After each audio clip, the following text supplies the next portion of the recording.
Kristen here at UT Southwestern Medical Center. Thank you for joining our Facebook Live chat with Dr. Carrie McAdams on eating disorders. Dr. McAdams is affiliated with our Department of Psychiatry as well as the Peter O'Donnell Jr. Brain Institute here at UT Southwestern, and the topic is really a passion of hers. She earned her medical degree and PhD in neuroscience from Baylor College of Medicine, and then completed a postdoc fellowship in neurobiology from Harvard Medical School. And her interests really lie in understanding the neuroscience of mental illness. That inspired her to complete her psychiatry residency at UT Southwestern. So lots of good information here. Welcome, Dr. McAdams. Thank you so much. Yeah, it should be a very interesting topic. I know you've done a lot of research and a lot of clinical work with eating disorder recovery, and so I'm curious. What are some of the common misconceptions that people think of and speak of when they're talking about eating disorders? Well, eating disorders are really complex in that the diagnoses don't always fit all of the patients. So I think from a patient perspective, it's helpful to really think about the illnesses as components of kind of three basic behaviors, which are restricting food intake, binge eating, so eating uncontrollably or more than one plans to eat, and then various purging behaviors, including things like overexercise. So those are the behaviors in the illness. And then people have cognitions about the illness, like being preoccupied with all of those kinds of behaviors, counting calories, things like that. And so when you treat the illness, you have to kind of tease apart behaviors first, cognitions later, and then moving into like emotional aspects of it, so anxiety or depression. One of the misconceptions that people have is that they should be able to just stop the behaviors, even if they're not eating. And since our brain requires nutrition, it's extremely difficult to overcome the emotions, the cognitions, and the behaviors until feeding is established. Regular eating pattern is what I like to say. So that's really the first place to start. Okay. And then the brain changes because the brain is starving. So even people that overeat tend to miss out on various forms of the protein, can sometimes go down. So people might overeat on cereal and things like that, and then they don't have enough protein in their brain, and so, or they don't eat for the whole day, and then they binge eat, and then that pattern means that they don't have steady nutrients. One of the really important things I think for patients to understand is that the brain requires glucose, which is basic sugar, to function. So the rest of our body can use fat and other things, but the brain requires sugar. So that has to get to the brain. And so to recover from the illness, we have to be able to change the brain. And so that's what my work really focuses on, is understanding how the brain changes and looks different in people that are recovered. So that brings up a good point. I know there are a lot of times when you mentioned this when you started, that a lot of people say they just need to start eating again. I mean, it's a little bit more complex than that, because these are serious illnesses. It's not just like, you have anorexia.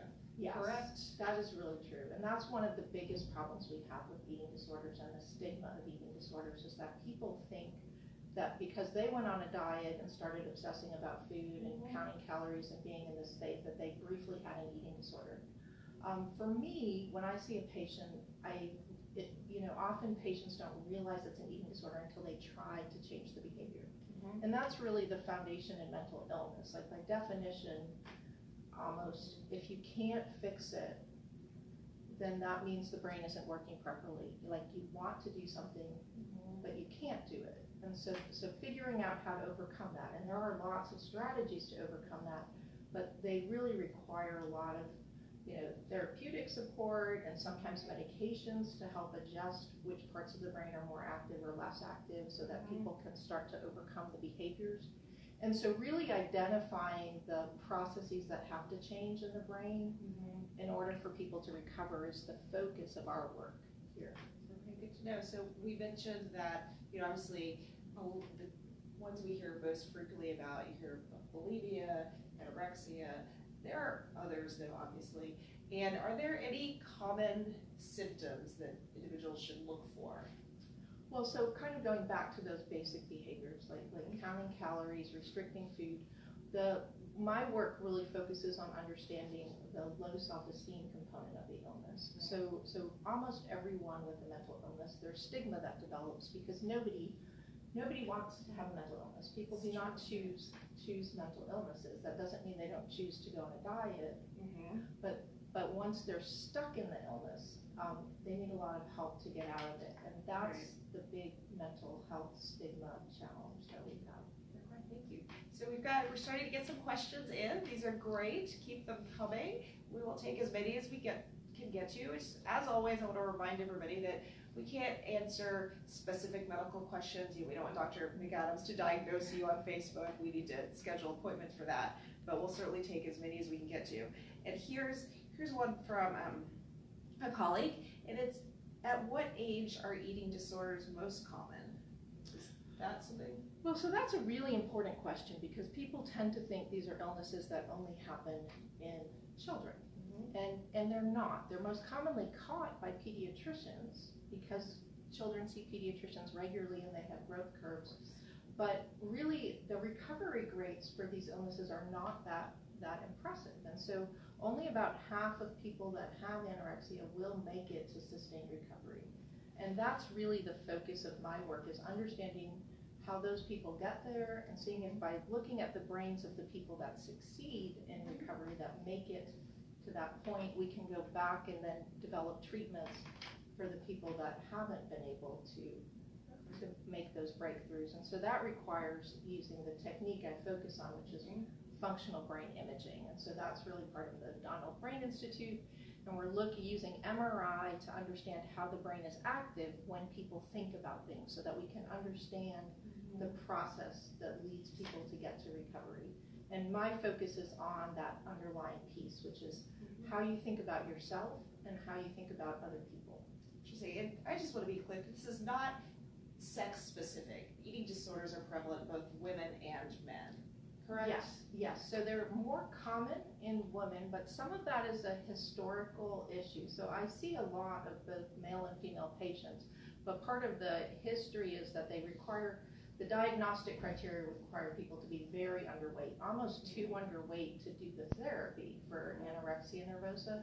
So treating the illness before it meets criteria is actually a lot easier. It's a lot easier to see people when they start to realize, hey, I'm obsessed by this diet, can I stop? And if they can stop, they may not need professional help. If they can't stop, that's the time to come in and see what kinds of thinking could help me get better. Are there medications that can help? All right, great. Thanks for the great question. So we have one here from Armin, and it's a technical question that I'm curious to answer. In regards to the gut-brain axis, is it true that eating disorders throw off our intestinal microbiome, which in turn results in individuals with these disorders having depression, anxiety, other... Wow. Well, that's a really great question. So we currently have a foundation grant studying exactly that. So we are actually doing brain imaging studies, looking at how the brain's active and measuring the gut microbiome. And so hopefully we'll be able to get an answer to that question. And so there is a lot of evidence that, so the process of not eating might lead the bacteria that live inside of us to change. And depending on how those bacteria change, it could potentially contribute to an anxious, perpetually anxious state or a more depressive state. And that makes it harder to recover. So we actually have this small foundation grant just looking at recovered women and also women that have not been able to recover despite going to what current treatments are. So current treatments are very behaviorally based, very cognitive, very psychological, and a lot of people do very well when they're in treatment, but relapse soon after treatment. And so is that a problem that could be fixed by augmenting their treatment with a medical intervention? Very interesting. Great question. Great question there. So you mentioned treatments. I mean, obviously there are a variety of treatments available, and it's very customized to each person. But have there been any breakthroughs in recent years for this area? Well, so with the brain imaging work that's going on, we're starting to get some new techniques. And one of the challenges in treating anorexia nervosa in particular is that if people aren't eating, then a lot of the medications that we give don't really work because they rely on the basic physiology of the body. So some of the brain stimulation techniques, things like RTMS and deep brain stimulation, are being explored. Now, we're not at a point where we know if those things are going to work, but it does look like that in some cases ketamine work that can help people get out of depression, maybe, because there's usually a comorbid depression, without necessarily requiring the same processes of rebuilding the brain that has to happen, that requires the food to be there. So right now, food is first. Regular eating pattern is the first thing we do, but if people are unable to do that sufficiently, then we don't have really very many options. Interesting. All right, so we've got a question here from Tony, and this is another one that I hear often when people refer to many illnesses, and this one, is there a genetic link to the likelihood of developing an eating disorder? Psychiatric diseases are really complicated. So it looks like there is. There's not a single gene for that. A lot of things are associated, like a lot of psychopathology kind of goes together, and some of the traits that cause people to develop psychiatric illnesses are also very beneficial in some cases. And so the drive, like the ability to stay on a diet indefinitely, like that ability to like say, I'm going to do this and do this, that's a good thing in our society in general. But so some people are more impulsive. Impulsivity seems to have a little more to do with binge eating disorders and things like that. But a lot of the evidence suggests that the normal course of, if you starve because of, say, cancer or another problem that led you to lose a lot of weight, those patients also show the same kinds of psychological symptoms that we see in eating disorders a lot of times as they recover. Okay, good question. Thanks for bringing it up. I noticed somebody has mentioned the sound. Be sure to turn your volume up. Hopefully it's coming through. If you have any other problems, let us know. Related to what you were talking about, we've talked a lot about misconceptions, and this is a very tough topic for some people to bring up. What are some ways that somebody can start a conversation with a friend or a loved one that they think, might be looking at something like this?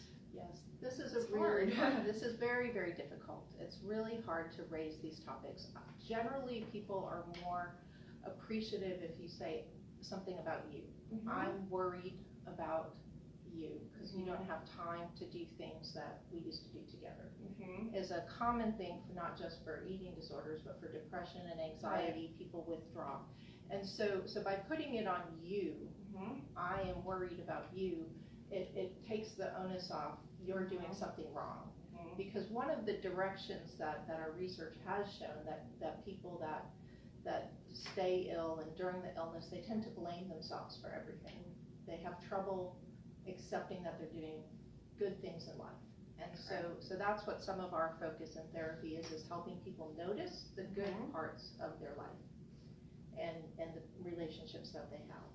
So should you not focus on, you shouldn't say something along the lines of, you're really skinny, are you eating? Yes. Shouldn't comment on appearance or food habits, but really I'm concerned about you. So one of the sort of rules of thumb in the eating disorder world is that it's better to comment on things people can control. So people shouldn't control their physical appearance that much. So talking about, like you can say, I like your new sweater because you got to pick out your sweater and you got to put that on. But if you comment on you need to do this differently, that's a preoccupation. That feeling like something's wrong with you is kind of universal across the eating disorders, is this belief that something is wrong with me. And so when you do bring up topics, it shouldn't be as something's wrong with you. It should be more in a, let's try doing this together. Can I help you with whatever it is? Is it financial? Is it social? Is it a fear? What is going on? Okay. Good advice there. And also offering to help them talk to someone is really, professional and very helpful. Okay, good advice. We're still getting questions in. I know we've got about 5-10 minutes max left, so keep those questions coming in now. We have one for Ellen. And I think it's because earlier we discussed kids with eating disorders, but her question is, can adults develop an eating disorder? Yes, yes, they can. And these are often missed. They look a little bit different. The criteria for eating disorders were really developed for kids. So with the adults, I see a lot of adults that develop eating disorders. Sometimes they decide I'm going to run a marathon. Everybody at my work is running, and then they can't stop. And so this is part of the process. When the brain doesn't get enough nutrients, then it starts to make people think they need to think about food all the time. They need to eat. This is a normal. I always like to tell the patients, think about it from an animal's perspective. If there's not enough food, they're going to be thinking about food. And so if people are having purging behaviors or restricting or over-exercising and not eating the adequate nutrition, they can develop the same kinds of thoughts where they get preoccupied with food all the time. So we would just need to approach it the same way as you would. I think approaching it the same way, but again, the term eating disorder is very stigmatized. So patients that I meet generally come in and are very resistant to the idea of an eating disorder, and the problem here is that the treatment is still the same. Regularize the eating pattern, help with sleeping, work on managing emotions. But the idea that people develop eating disorders because they want to look differently or different from other, that is less commonly seen in adults. The kids might want to fit into a peer group and will sort of acknowledge, I wanted to look like my friend. This person. Whereas the adults, the illness seems to come more from other things, anxiety, that might interfere with being able to eat. Right, good question, Ellen. Thanks for bringing it up. So one thing I've heard you hear pretty consistently is regularizing the eating plan. What does that entail? What does that look like? Is it as simple as saying, okay, you're going to eat?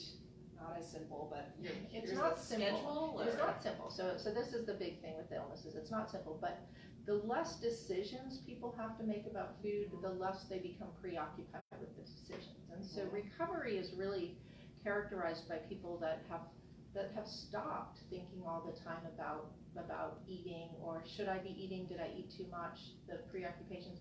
Right. And when you haven't eaten, your digestive tract is uncomfortable when you start eating again. And so that creates, if people have had food poisoning, that's usually what I tell my family members. Think about, last time you had food poisoning, hard to recover from that. Very hard to recover. You don't just start right off eating normally, and so that's some of what's happened with the eating disorders. At some point, some of the behaviors may have been voluntary, but once people get stuck in it, it's a very hard thing. So supportive, so trying to eat basically similar quantities of food at the same times every day, and sleeping at night. That's sort of basic. Okay, so great. So we've got a question here from Christy, and it's a very important question, and that's, what are the psychological effects of someone with an eating disorder, and what kind of support should they seek? So it's a little general. The psychological effects are complicated. So people that are in the illness, the cognitive stuff is that they think about food a lot of the time. They worry about food. They worry a lot about themselves. I feel like people are fully recovered from the illness when, so the illness is not about, thinking about what I look like, but it's about how you feel, about how you are. So when people move towards feeling content about who they are and satisfied with what they do with their daily life, then thoughts about trying to change themselves diminish, and the desire to change themselves with exercise or diet and things like that go down. Okay. And what kind of support should they seek? So finding friends that you don't feel like you have to look a certain way or be a certain way is really the key. People that care about you, independent of what you look like. And all right, that's a great question, Christy. Thanks for bringing it up. I'm wondering, before we wrap this up, if you could tell us a little bit about the work that you're doing with neuroimaging, and kind of what you're looking for, what your goals are with that. So we're trying to understand how people interact with each other. And we believe that in the eating disorders, these processes of understanding relationships and trusting other people can be disrupted. And so that's part of our model is kind of that when we're in a world that's safe for us and good for us, then there's plenty of food and all of that. So the brain kind of shifts. So we're testing that question to look at how does the brain shift towards thinking about myself and other people. So we use brain scanner tasks, which is basically playing video games inside an MRI, and then we look at the parts of the brain that are active when people interact with other people in different games that are simulated. And so then we can look at like which circuits go on and which circuits come off, and we're trying to look at the connectivity. And then the hope is that if we understand the circuit, could we directly develop a treatment that stimulates that circuit in the future and sort of speed up the process of recovery by understanding what's wrong in social interactions. Because finding support is actually one of the biggest challenges that I see in my patients with eating disorders, figuring out who is supportive for me. And we think that may have to do with the neurological side of the illness, the consequences of the starvation, or potentially the predisposition to developing it. So we're trying to figure out what is a predisposition versus what comes because of the illness, and then what happens with recovery. Gotcha. All right, so we've got a couple questions here. I know we're running out of time. Yes, that is a lot. It's fascinating. I can't wait to see where it goes ultimately. Here's a question from Kim, and the question is, how can she help a child who's had treatment but didn't help? Are there other resources? So, yes, I mean, there's a lot of resources. In Dallas, we have the Elisa Project, which can help with a lot of family support. There's an organization, FEAST, which is Families, I don't know what it stands for, Empowering. That this is, of course, Eating Disorder Awareness Week. So the National Eating Disorder Association has a lot of resources for family members to look at options for people to try to figure out where the block is, where the problems are. And I'm not a child psychiatrist. We do have Children's Medical Center does have an eating disorder program in Plano, which has a inpatient, all the different levels of care, as well as a intensive outpatient program. And so sometimes trying a different model, getting a different therapist can be very helpful. Okay, good question. Here's two more. We've got one from Kelsey. And is there a reputable resource, the website is good, with an evidence-based plan for increasing caloric intake and decreasing exercise in a steady, prescriptive type manner?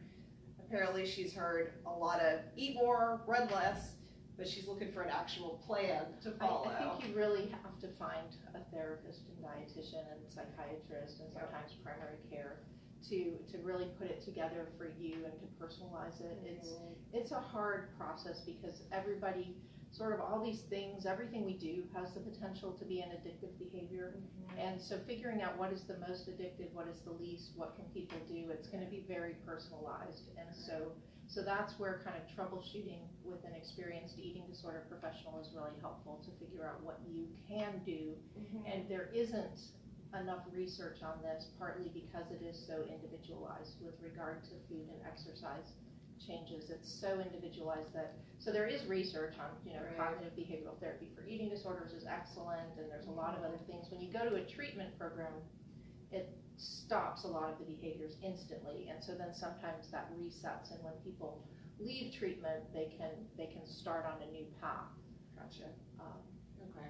But as an outpatient, it has to be very personalized. Okay, so thank you for joining, Kelsey. That's a great question.